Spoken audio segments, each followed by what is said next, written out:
are listening to a free version of the Majority Report with Sam Steeder. To support the show and get another 15 minutes of daily program, go to majority.fm, please. The Majority Report with Sam Steeder. It's Thursday, March 14th, 2019. I'm Michael Brooks, and on Michael Thursday, this is the 5-time award-winning Majority Report. We're broadcasting live steps from the industrially ravaged Gowanus Canal in the heartlands of America, downtown Brooklyn, USA. On today's program, we are talking with Liz Franczak on propaganda, guided democracy, the origins of public opinion formation and how it undermines democracy. She wrote a great piece, The Century of Spin, for The Baffler.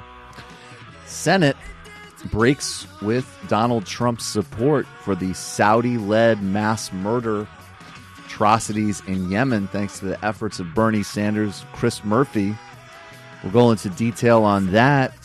Theresa May has a new Brexit plan rejected by the UK Parliament. New information in Brazil links directly the government of Jair Bolsonaro, or the personality, the family of Jair Bolsonaro, to the assassins of former Rio City Councilwoman Marielle Franco. That happened. We're coming up on the year-long anniversary of her assassination. And Beto O'Rourke is bringing, I don't know, the ethos of a West Wing devotional podcast to the 2020 campaign, asking us to risk the imagination of a new possibility or whatever. Please, dude, there's still time. Run for Senate. You could seriously help your country. Or not. We'll talk about that. Plus, Boeing grounding some of their jets. And ICE has been tapping into a vast license plate database, raising new concerns about privacy and surveillance. What a surprise. That comes in on the heels of the reports on ICE monitoring journalists. And Facebook data deals are under criminal investigation. It's almost like these institutions have no respect for our civil liberties. And the Utah and Arkansas lawmakers pass 18-week abortion bans. All that and much, much more on today's Majority Report. There's a political calculation here about Beto O'Rourke getting into the race. And between him and Biden, this is going to most likely help Bernie Sanders. The only real competition in the progressive lane is between Sanders and Warren, and then to some extent, Gabbard. And there is a massive, from the center out to the right, I would say genuinely center-left candidate with some very right-wing streaks in her record, like a Kamala Harris. And then there's, Amy Klobuchar running as a less charismatic version of Howard Schultz, with a worse organizational culture. Then, you have other and so, in that lane, Beto and Biden would really fill it out. And I guess the first takeaway that we have in this office is, one, in all seriousness, Beto O'Rourke's cool in some ways. He should run for Senate. He has buy-in in his home state. As a national Democrat, his voting record, and these measurements can be kind of silly, but the reality is that, leaving aside the fact, Bernie Sanders, a serious, committed leader for his whole political life. Elizabeth Warren, a serious, committed leader and policymaker. And then people like Harris, who've taken the lead on certain things in the Senate. Cory Booker, who's done great things on the drug war in the Senate. Beto votes well to the right of his Democratic colleagues. Now, that's not a problem when you're running statewide for the Senate in Texas. But why on earth would that be what the Democratic Party would want to go for in a time of that, the crisis of inequality, the crisis of ecology, and the need to not only have this broad-based Democratic coalition, but actually see it represented at the highest levels? He doesn't tick any of those metrics. The only thing he ticks is definitely for the best Obama impersonation in the race. And here he is. Look, we'll see if this gets filled in, but he is very much in the lane of, and I don't know if we're going to play his announcement video, but his announcement video has nothing specific.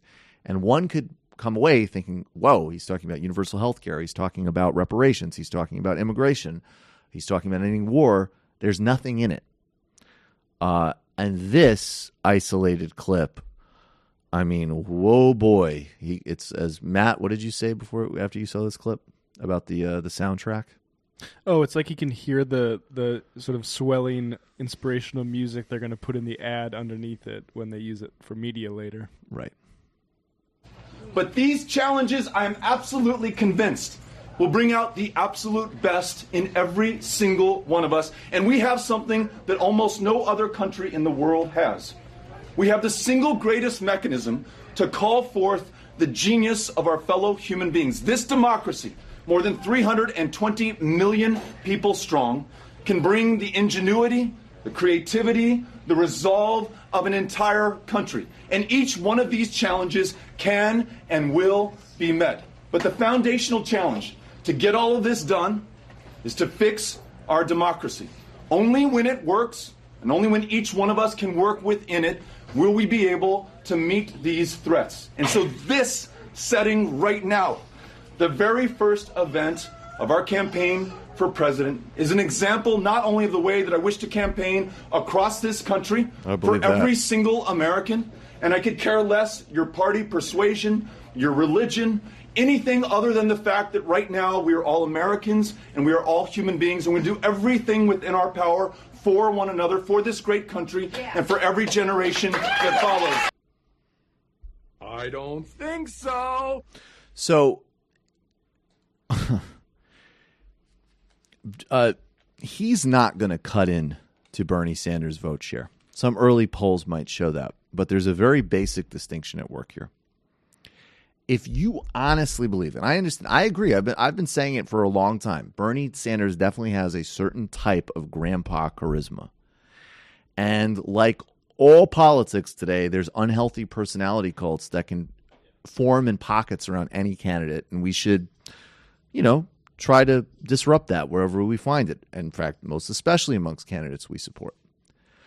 But if you honestly think, if you're delusional enough to think that the young people, the people from every category of the society who finally responded to a candidate saying, look, the fact that there is no universal health care here, the fact that these companies are so predatory and so vicious, the fact that almost every category of life is getting more difficult for more and more people, and I'm going to do something about it, and I'm going to name names, and I'm going to take action. If you think that that's personality that can get undermined by some, nice guy in a skateboard, I don't know how to put this politely. You're hugely divorced from reality.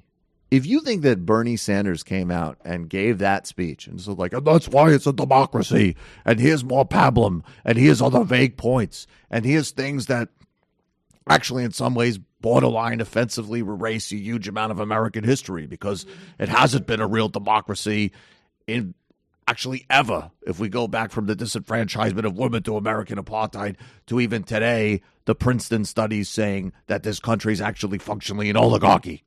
But I'm going to do generic, vague West Wing reference monologues and try to do an impersonation of Barack Obama. And people would have said, oh, my God, you know what? I don't care. I don't care what Bernie Sanders' policy record is. It's just that pure, raw charisma. It's a delusional argument, and it reveals why you would be interested in Beto. Because there's no policy argument for Beto. There's no political argument for Beto. He hasn't even tried to make one yet. He hasn't even tried to make one. And there's also, by the way, and again, we usually have this fight, and look, I make no bones about it. At the end of the day, the policy is what's most important. But obviously we recognize the hugely important need. It's not the overriding need, obviously, in my view, but the need to have a woman president, to have more people of color, to have a Latino president, and so on.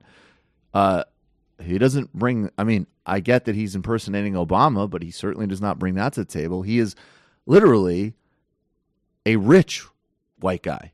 I will add rich to the moniker, and not Jewish, and not someone who grew up in poverty, and not someone who came from immigrants, and not somebody who's a lifelong activist.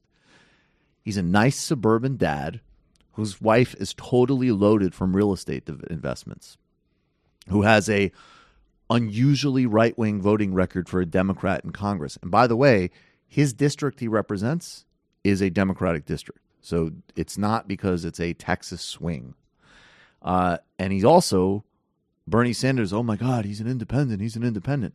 Bernie Sanders has never stayed out of a race specifically to protect a personal friend of his who's a Republican. And by the way, this is one of these moments where a broken clock, and literally this broken clock might actually be a great way of describing Brian Kilmeade, is right every once in a while. This is Brian Kilmeade on Fox News. All right, so Vanity Fair has a huge article and feature on him. It's almost as if they helped launch his campaign. Here's a quote from it. He says, "I want to be in it, man. I'm just born to be in it." They also point out I'm sorry. Could you imagine? Look. I'm just born to be this. Literally. And again, I don't want to be hypocritical, and I'm someone who really is like, let's not focus on every little gaffe and let's not be super petty. But Bernie is a mission-driven politician. And then, so he would not, and he's also Jewish and he's also coming from poverty. Okay, so that's the clear one. But could you be Kamala Harris and say that? Literally, you couldn't because of the history and politics of this country. In fact, you could say, actually, because of the structures of this country in terms of inequity, I was born to not do this, if we're being blunt about it, and I'm fighting to overcome that. And if you combine that, look, again, this is the type of thing that if he said that and he had rolled out a series of serious policy proposals and his record matched it, then I'm not going to be petty about that quote. But if it's a conservative voting record in Congress relative to the rest of the Democratic Party and no proposals and vacuous nonsense, the raw narcissism of that quote is going to stick out to me. But let's go. Be in it, man. I'm just born to be in it. They also point out that he has this huge library, as if it's a big plus that he reads books. We would assume that. And he talks to all the presidential libraries there, and the writer writes, there's always a sense that he belongs on that, as if a book of a president's going to be in there. But listen, he's got a lot of charisma. He's got a lot of presence. Get him, Brian. Yeah, that detail about he has a library, it does seem like the people who on dating sites put that John Waters quote where if you go back to somebody's apartment and they don't have books, don't screw them, but they only might read one book all year, but they keep it out on their coffee table. Yeah. What'd you say? They keep it. No, I was just. Yeah, no. I keep meaning to finish the new Jim Crow. You know what it is? He's got the new Jim Crow, but what he's really doing is rereading the 7 Habits of Highly Effective People for the 8th time. Reads that Laws of Power book. The Laws of Power book is too cool. But I think, we'll see. And it's funny, I'm not strategically, I think he actually helps Bernie, and I don't have any. I've liked and supported Beto, obviously, in his Senate run, so I'm trying to identify what annoys me so much about this. But I just think that there is something about just the raw, just mediocrity and entitlement of it all, and then the fact that all sorts of people, both I'll say both who will smear and slime and lie about Bernie all day, and then all of a sudden will actually literally embrace just the total generic white male.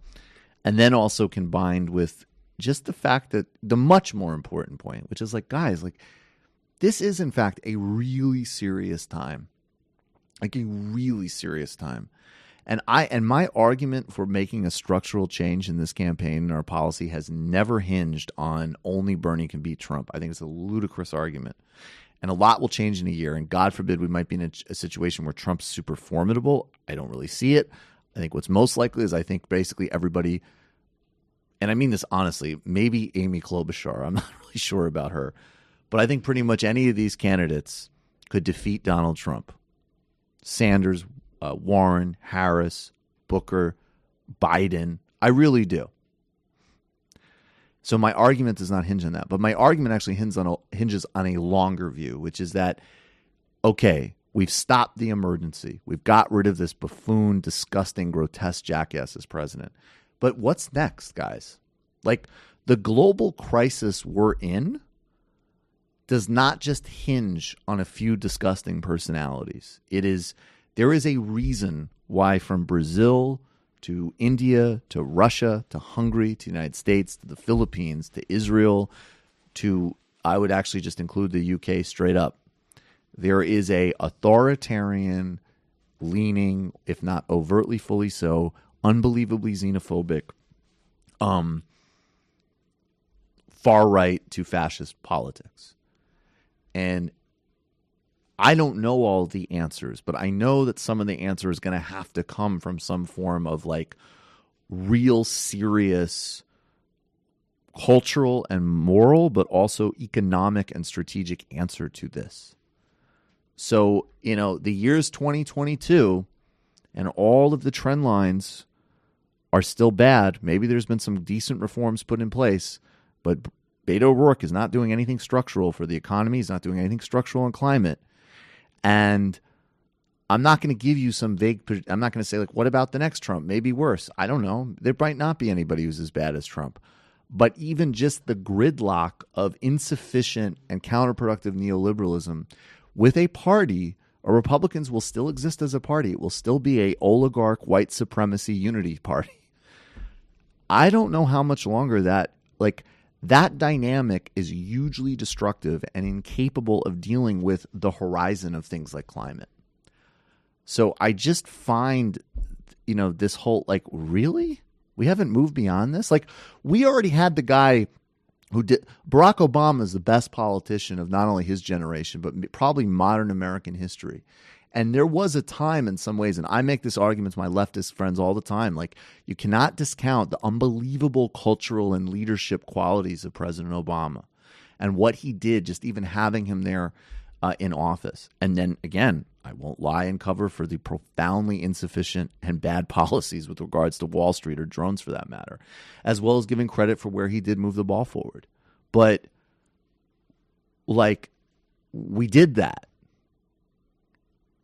We're going to do the Coke Zero version of that. Why exactly?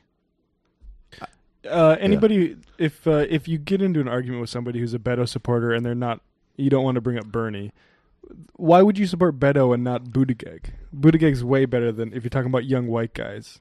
Policy-wise, identity-wise, he's just better. He's an openly gay man. That's hugely significant. And you know what? He is a brilliant technocrat, but guess what? He said, everything I've heard from him is, I think he's for Medicare for all. Yep. He said, John Bolton shouldn't be anywhere near the Situation Room. We need to pack the court. We need to get rid of the filibuster. He's putting points on the board. Yeah. And he would make his own form of quite significant history. Yep. Let's see Beto do any of those things that Buttigieg himself is doing. Then we can start talking about if he competes with Bernie Sanders. Well, he's just not as charismatic, Matt, is the problem. Yeah, okay. There it is. All right, folks, we're going to take a brief break, and we will be right back with Liz Franczak.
Welcome back to the Majority Report. Michael Brooks here. Joining us now is Liz Franczak. She's a writer, and her recent piece in The Baffler, The Century of Spin, The Formative Days of Public Relations, Elites Imagined a Quote-Unquote Guided Democracy. Liz, thanks so much for being here.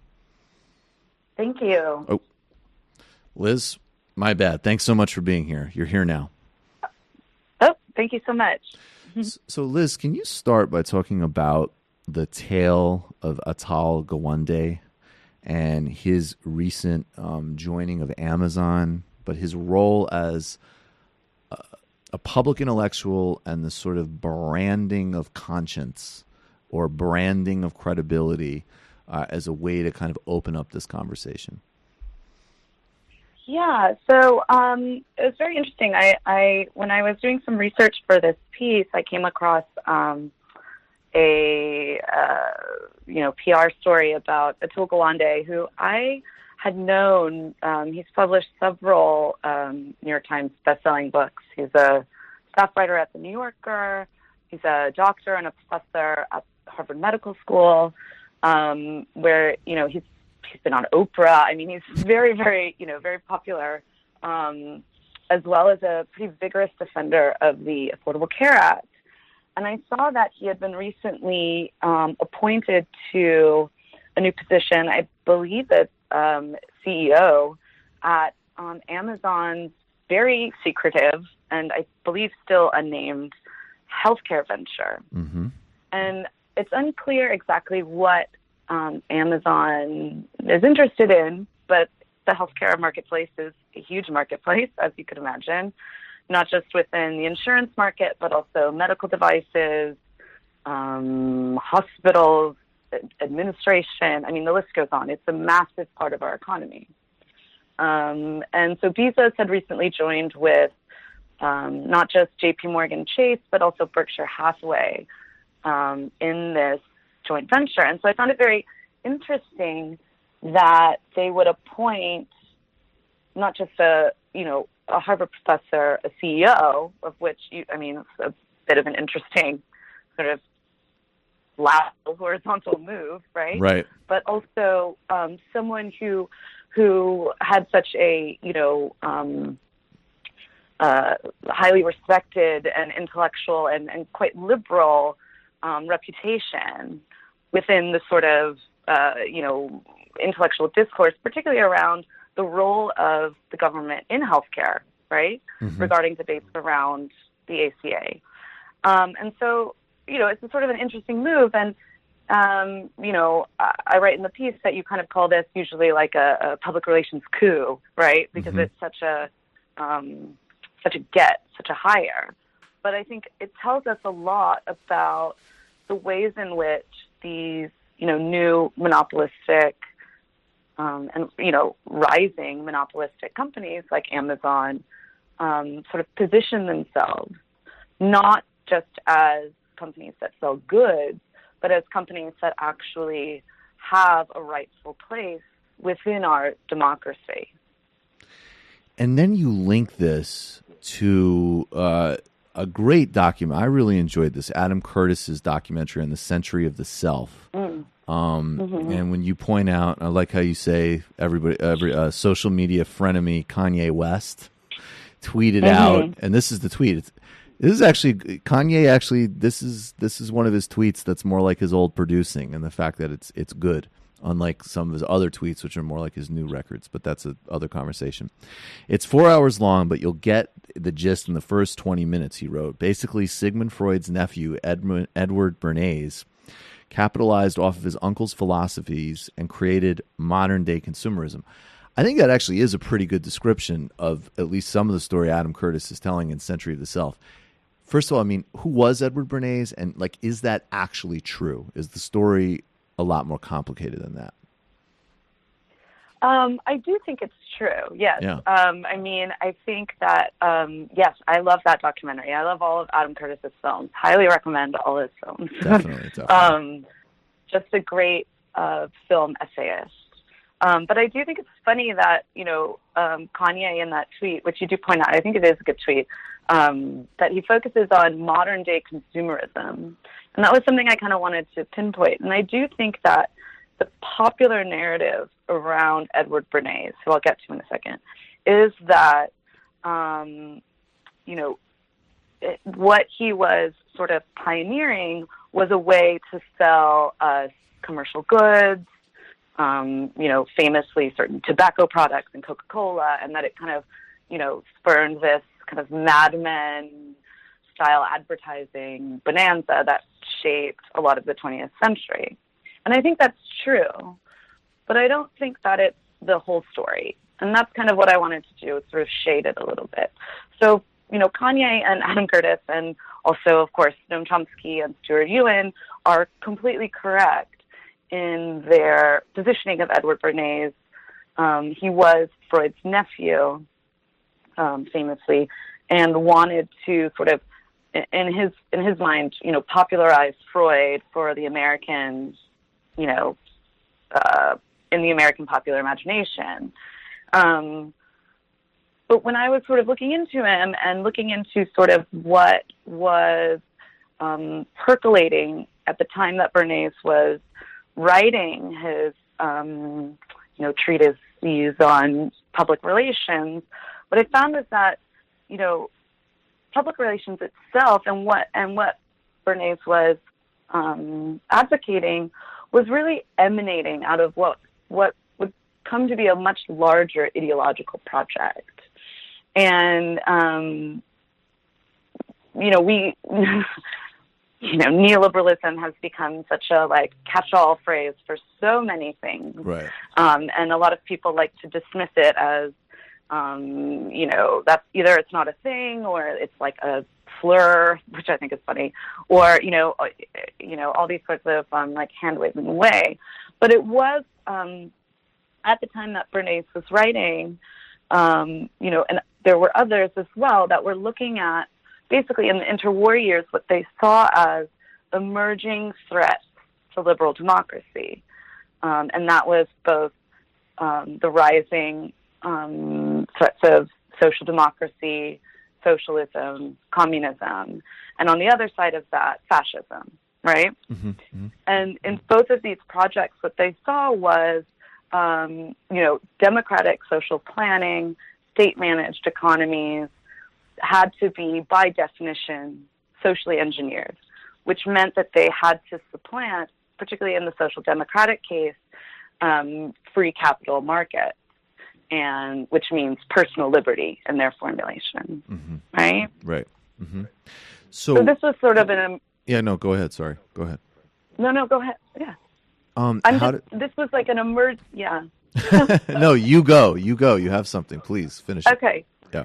Sorry, I'm kind of rambling, but no, not at all. Was sort of an emerging sort of theory of thought that was coming about, and what Bernays talks about in his theorizing of public relations, and why I kind of tie it to this larger ideological project, was that the idea was that not just that you could manipulate masses, right? That the masses left unchecked didn't know what they wanted, and that they should be manipulated. So PR, as a technology, as a neoliberal technology, isn't just about, changing people's minds in some sort of magical Freudian psychoanalytic perspective, but actually, teaching people what they want because you know better than they do. And that's where it's really, because we'll get to Mount Pelerin in a few minutes, but they think this is really important that you brought in the Lippmann work, right? Because Walter Lippmann is, Bernays, I think, because people do probably primarily know who he is through Chomsky or Adam Curtis. And even though we're such a PR saturated society, it's still that actually is kind of a slur. Like, oh, you're a spin doctor, or that's PR or whatever. But Lippmann was a public intellectual, and Lippmann was a serious guy, and he had much more noble ends.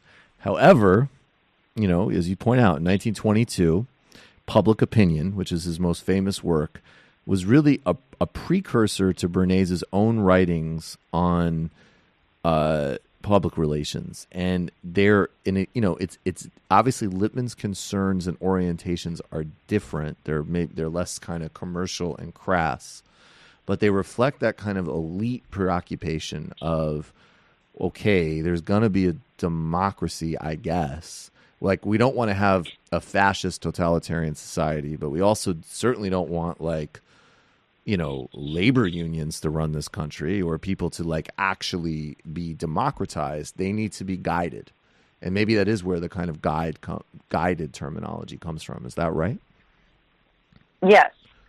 So Lippmann is sort of credited with that exact term, guided democracy, which, I point out is quite, and also it seems you were pointing out, is quite paradoxical, right? Right. And it's sort of, he was, from my understanding, is that he was initially very critical of the role of propaganda and public relations.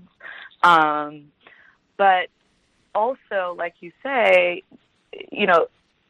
had concerns about, the unwashed masses being responsible for themselves.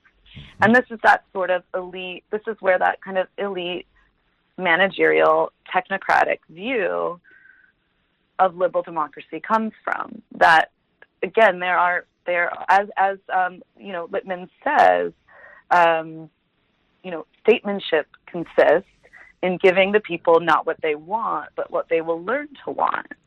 And I think that that's very instructive to the ways in which these sort of elite technocrats, whilst believing that I don't think it's cynical. I think they really believed that they were committed to a better and just society, but that there is a resentment and a fear that is attached to the threat of social democracy. And then that leads us maybe more aggressively to the Mount Pelerin Society, right? So if I'm understanding the threads, we have Walter Lippmann, who is the public intellectual who's, I think probably clearly in your minds and in my mind, super dangerous and wrong-headed, but sincere and concerned and so on. And then Bernays is the hey, I can flip my uncle's stuff about, neurotics in Vienna to sell some cigarettes and make a hell of a lot of money in the new world. Let's do this. And then we get to Mount Pelerin, which really it's first of all, maybe explain Mount Pelerin a little bit, because it's so crazy, because I feel like if you're in political media, you actually in some ways spend a lot of time kind of being like, well, you know, of course there's power, and of course power runs things, but like, you know, don't be Alex Jones about it. It isn't necessarily a smoke-filled room. Mount Pelerin kind of was like one of the closer things in history of like, actually, yeah. Yeah.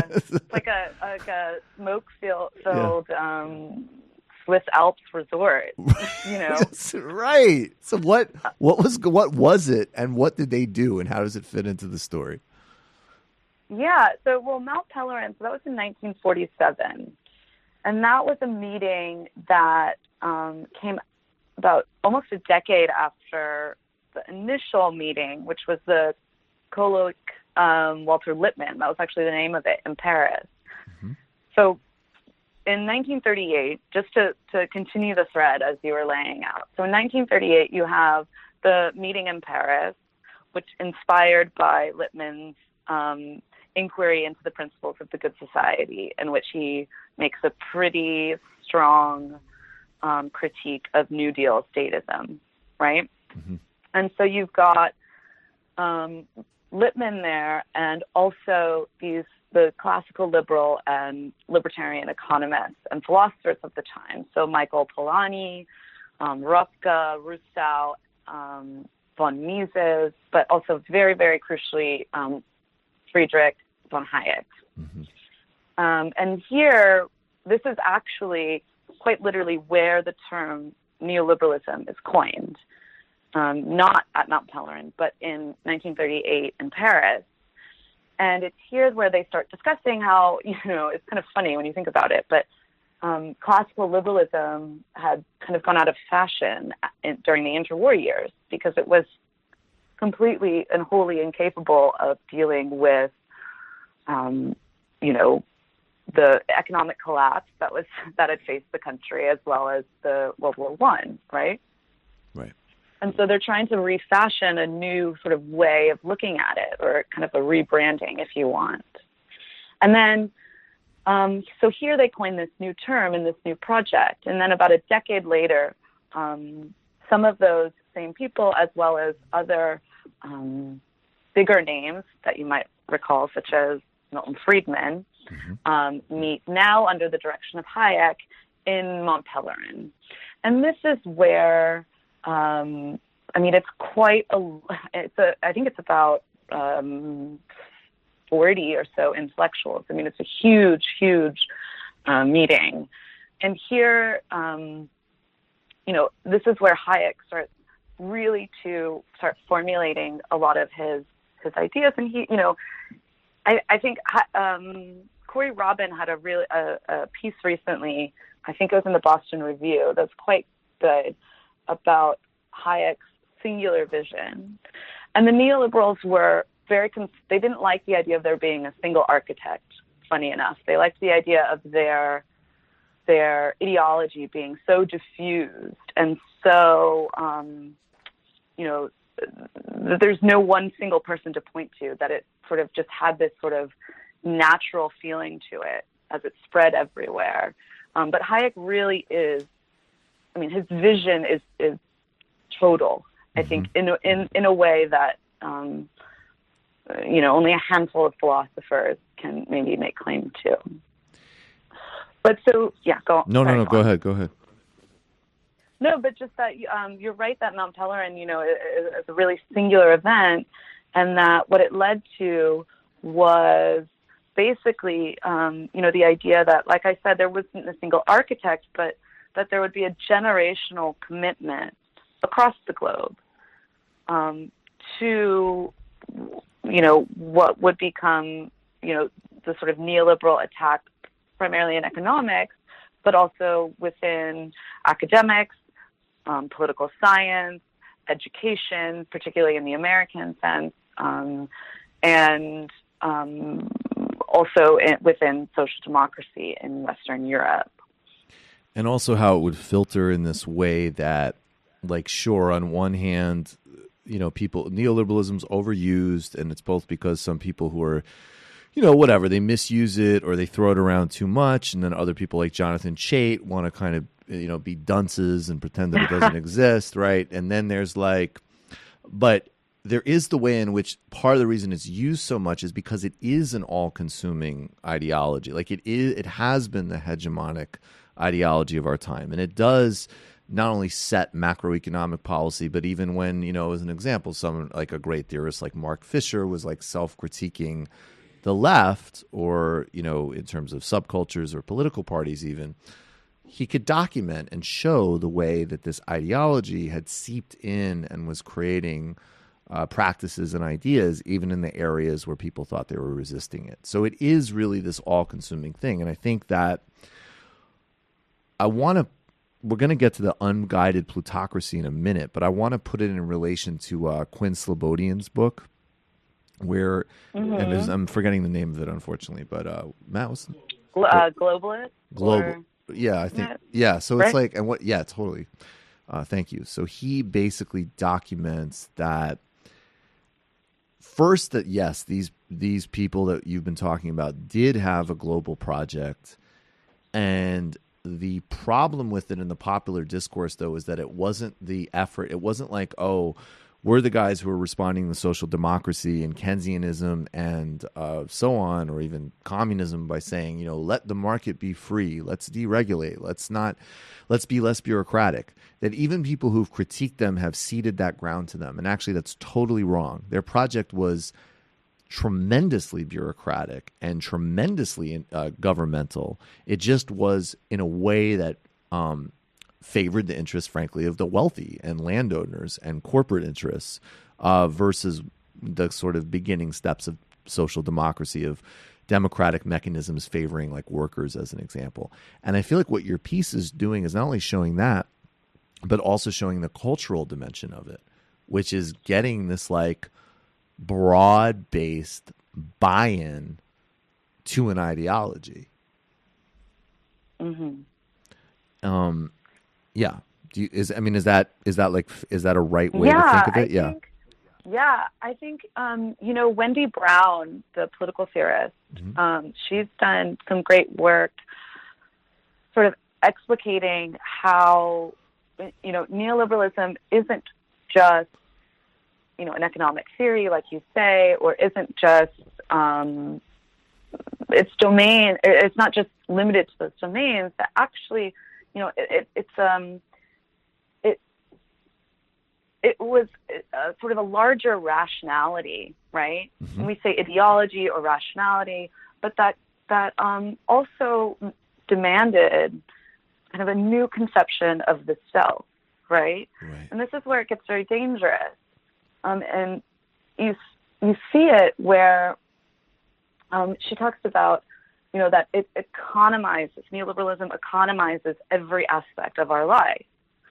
So you have, instead of thinking of the self as human, as a self, as a being, we start to conceive of ourselves as human capital, things to be, and choices that we make in our life as ways in which to either appreciate or depreciate our social value, right? And you see this as markets start popping up even in non-economic spheres. Within dating is a perfect example. Social media is a perfect example, and all of these ways we start to, this also has the intended and cascading effect of them further breaking down social bonds. Because no longer are we people with social ties, but we are just bits of human capital in competition with other bits of human capital, right? And so that also then further entrenches the idea that all of these markets and the way that the sort of world is being governed is completely natural and rational. Because when you start to think of yourself as that way, then of course that is how the world is, right? And so it's quite dizzying, and I think there's a good reason why, I think there's a lot of reasons why Jonathan Chait says that neoliberalism isn't a thing. I won't get into the non-generous reasons why I think he says that. By the way, you can, if you want. You could take a few cracks. We're not I above mean, that here. But maybe you are, so no problem. No. I mean, I think, why would you admit to being the thing that everyone hates? You know what I mean? Right, But, word. Okay, I buy that. That's not even that ungenerous. That's just true. No, Yeah. it isn't. Yeah. It isn't. Yeah. No, but I do think that, there's a reason why it's very difficult to kind of point to and figure out just how we got here and who is responsible. Right. And I don't think that that's unintentional. But I do think in America it is unique. I will say that I do think in Europe, they at least have a bit more of a vocabulary and a history within their popular discourse and their popular punditry for what we call neoliberalism. And, in America, we really don't. Right. And I do think, you bring up Jonathan Chait, although there's plenty more people to name, when you have a media class and a public intellectual class that not only, was schooled in and went through the ranks of this very system, right? Because this revolution really starts to take place in the 70s, late 60s, early 70s, at least within the global north. Either they still believe this is just the way things are, that nothing can, this is the end of history. There is, we have post-politics. This is just how everything is, naturally. Right. Or they have a vested interest in maintaining this, right, because it maintains their position.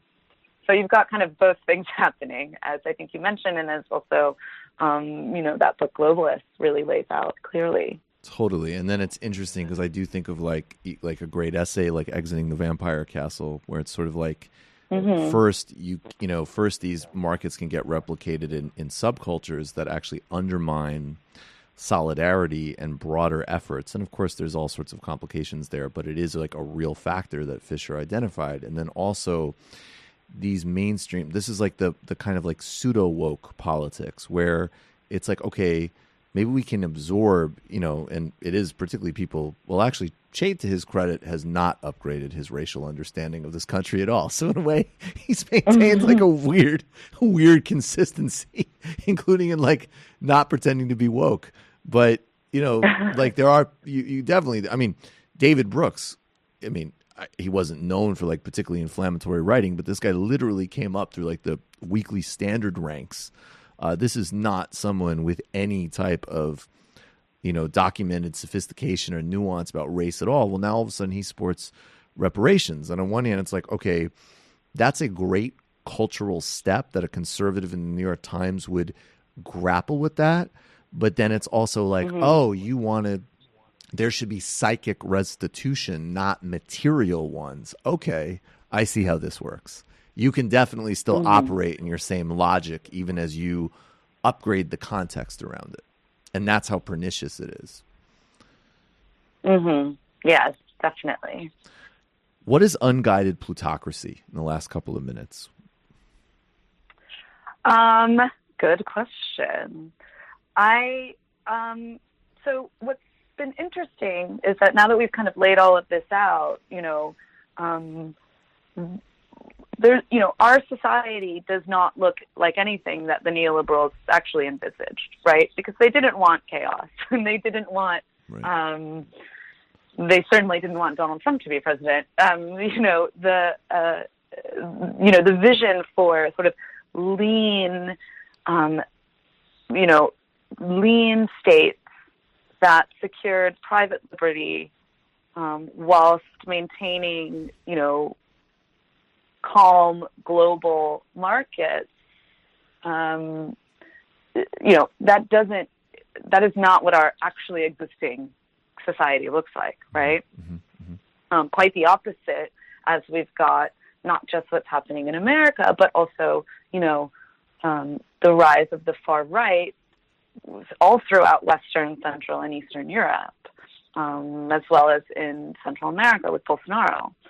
And so, after the 2008 crisis. And I do think, especially with the failures of the Obama administration to address that crisis in any meaningful way, the sort of technocratic elites have lost all legitimacy, right? And this is where we see this sort of chaos and this populist rage percolating and brewing throughout the world. But what's been interesting is that sort of on the flip side of that, the flip side of the right, is that we have this sort of rise of the return of this sort of liberal, not necessarily technocratic, but definitely bourgeois liberal, clustered around sort of democratic urban party power.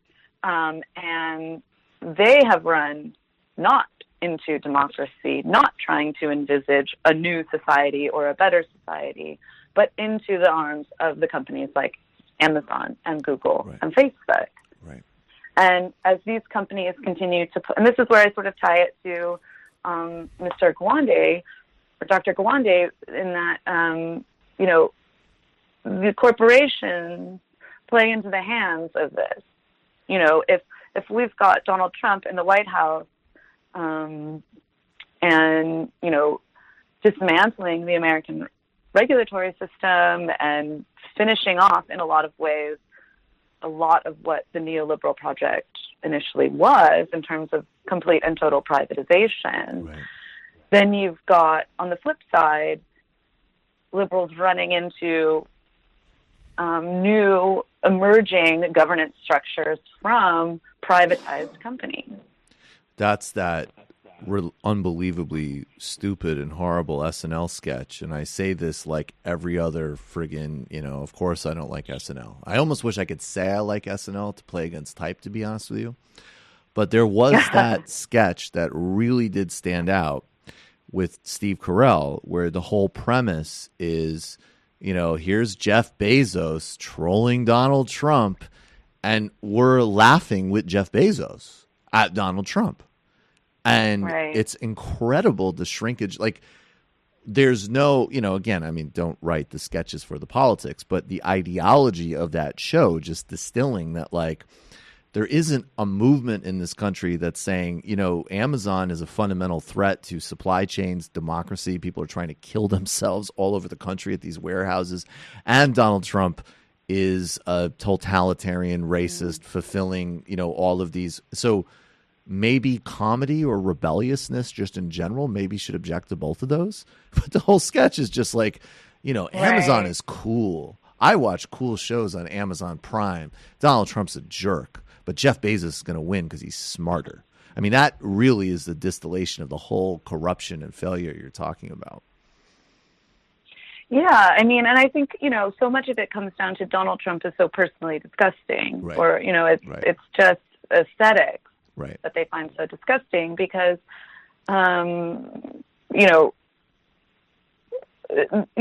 Donald Trump dismantling the state and allowing corporations to rise. These are not things in disagreement with each other, right? Like, these are not two ideological forces battling it out. Like, it's quite the same project, actually.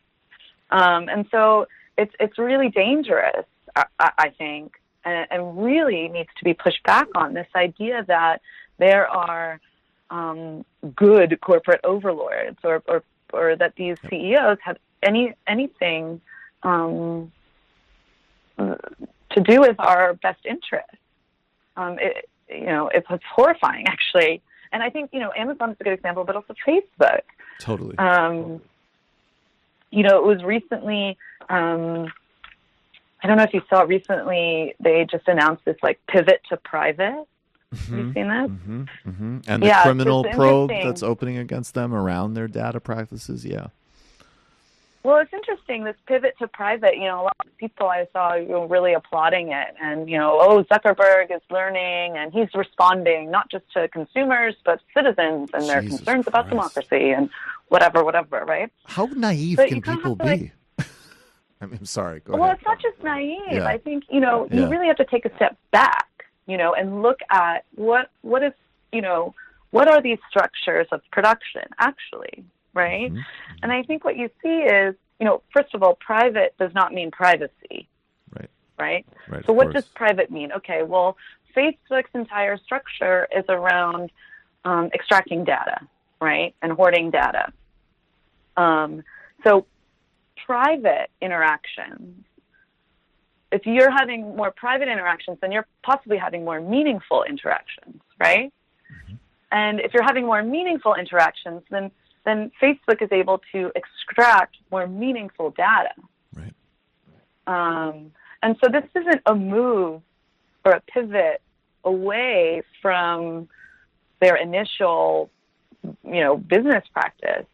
It's really, they're not, it's an intensifying of their data extraction. And yet it's being billed or it's being sold to us as a civic good, as a virtuous move that they're doing. But it's not. And so this has the sort of, again, cascading effect of, further disorienting us, not just as consumers, but as citizens, but then also regulators and politicians, right? Right. So it's quite dangerous. We have to really take a step back and try as much as we can to escape, or at least push back on some of the ideological framework that we exist in somehow. To take a more critical look at these systems of exploitation and production, so we can really understand what is at stake and what is going on here. I don't want to be presumptuous, Liz, but we only have a minute left. It sounds like you're pretty stoked for Beto to run for president. Oh man, yeah, love him. I think he's hitting exactly the themes that you're writing and talking about here. The piece is excellent. It's Century of Spin. The Baffler, we have links to it. And actually, I hope we can definitely talk more. I think this stuff is incredibly important.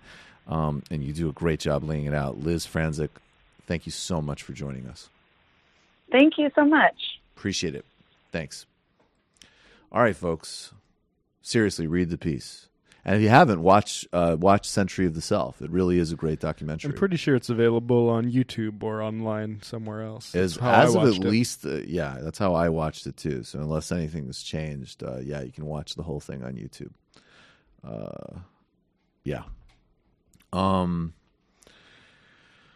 Become a member of the Majority Report today. That's how conversations and analysis happens, like you've just heard in the first half of the show. Go to Join the Majority Report. There's a link on the show homepage as well as a specific URL. Justcoffee.coop. Win-win-win for everyone. And join Majority Report today. Of course, also become a patron of the Michael Brooks Show today. This weekend on the Illicit History, we're doing an illicit history of Medicaid and a broad strategy for single payer that can overcome the problems of universal programs in the past with Professor Jamila Mishner from Cornell University. She's brilliant. And, of course, there was a Tuesday show with John Idarola and Joshua Kahn. Go to our YouTube page, Michael Brooks Show YouTube page, where you will see a trailer that we're doing for video versions of illicit histories for Comrade and Above patrons, but some of them will certainly also be unlocked. Yeah, it's too late for you to be among the first 30,000 subscribers to that channel, but if you want to be among the first 40,000, get in the next couple of months. Get in there. Weeks, well, actually, weeks, actually. Yeah, because it's the first 31,000 now. We cracked 31,000. And also, great clip, Joshua Kahn, who's a executive director of Wildfire Project and a really brilliant guy and organizer. He did a coaching lesson for us on how to organize using The Simpsons and a graphic that has been used for trainers going back to MLK and Rosa Parks and how to actually build a coalition and wield power. So we're doing a lot of things over there at patreon.com/TMBS.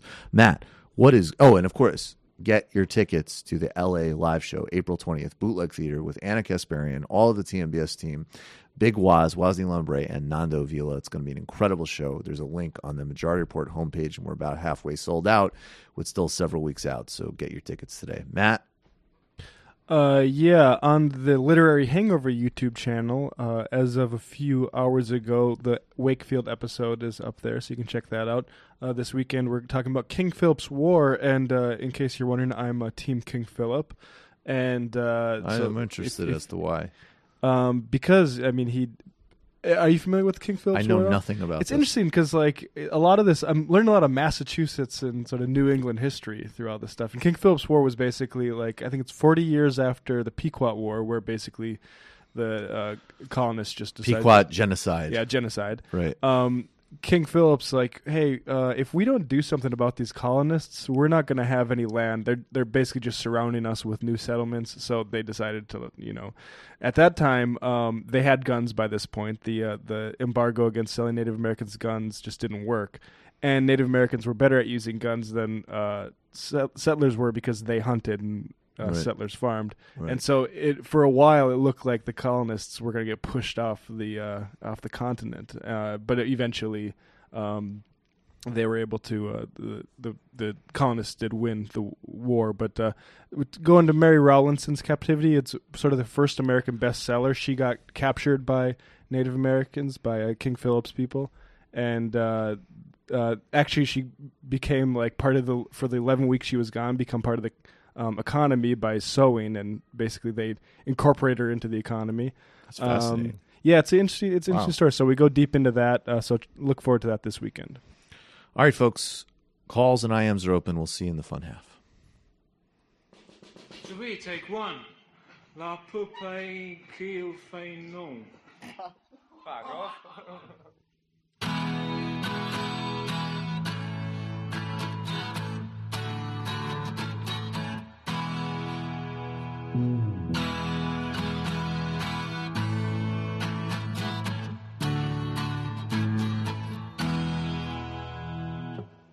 I give her my love, she says no, no, no, no. I give her my heart, she says no, no, no, no. 'Cause you're only a friend to me, only a brother to me. She's a pretty little dog who says no, no, no, no. Just a little dog, and she knows I love her so. If I ask her to walk with me, she shakes her head at me. She's a pretty little dog who says no, no, no, no. All that time through she says no, no, no, no. If I ask her to walk with me, why can't she ever say